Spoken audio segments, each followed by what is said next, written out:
Have you ever heard footsteps following you? Even when it's raining so hard, you shouldn't hear anything at all.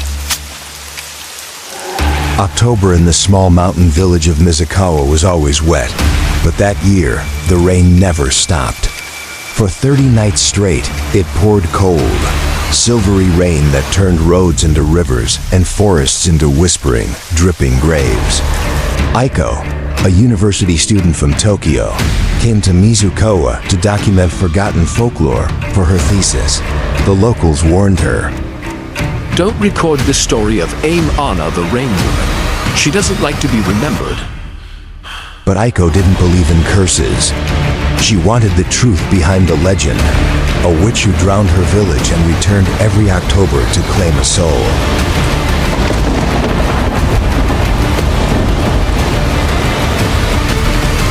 One misty afternoon, Aiko climbed a mossy path that led to the abandoned Hachisawa shrine. Her umbrella trembled in the wind. The forest was alive with the sound of dripping water. Every step felt like sinking into something that breathed beneath the mud. She set up her recorder. Near the shrine's cracked statue, a woman's figure, head bowed, one arm broken. The rain grew heavier. Local legend says she was a midwife who cursed the heavens when her child was taken by flood. Aiko narrated softly, but then she froze. Over the sound of the rain, she heard weeping, soft, wet, close. When she turned, no one was there.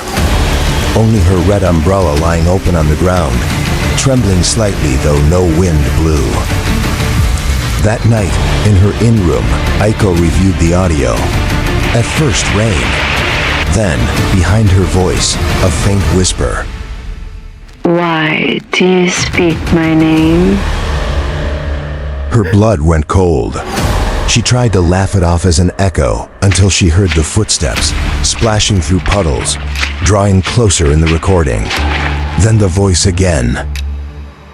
Look outside. Thunder cracked. Against her will, Aiko turned to the fogged window. A pale woman stood outside in the downpour. Her long hair clung to her face. Her kimono was soaked, dark with water and blood. She looked up slowly, and though her eyes were hidden by wet strands, her mouth smiled wide and wrong. Aiko screamed, but the woman's reflection didn't vanish. Instead, it knocked from the inside of the glass. The next morning, the villagers found Aiko's umbrella torn apart at the shrine steps.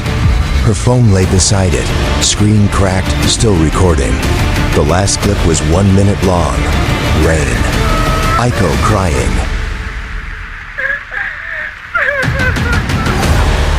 And then a whisper. She will take what was drowned. That night, the rain turned black. From the swollen river, something climbed out. The old priest saw it first, a silhouette of a woman dragging herself through the mud, her fingers long and webbed, her mouth dripping water that steamed on the ground. Her eyes were hollow pits that reflected no light. She wandered house to house, knocking gently, and wherever she was answered, someone was found drowned in their own bed the next morning, lungs full of river water. By the seventh night, Mizukawa was empty. The river had overflown, swallowing the shrine, the streets, the inn, everything. Only the recorder floated on the water, its red light still blinking. A passing rescue team found it weeks later. When they played it back, they heard Aiko's voice calm, steady, almost ritualistic. The rain took me. I am the witch now. Then, in the background, another voice, deeper, older, whispering right into the mic. And now, you who listen will carry the reindeer home. As the recording ended, the rescuers noticed something impossible. Their boots were filling with water, though the ground beneath them was dry. Outside, the sky darkened, and somewhere beyond the mountains, it began to rain again. They say October rain in Japan is cleansing. But in Mizukawa, it's her way of coming back.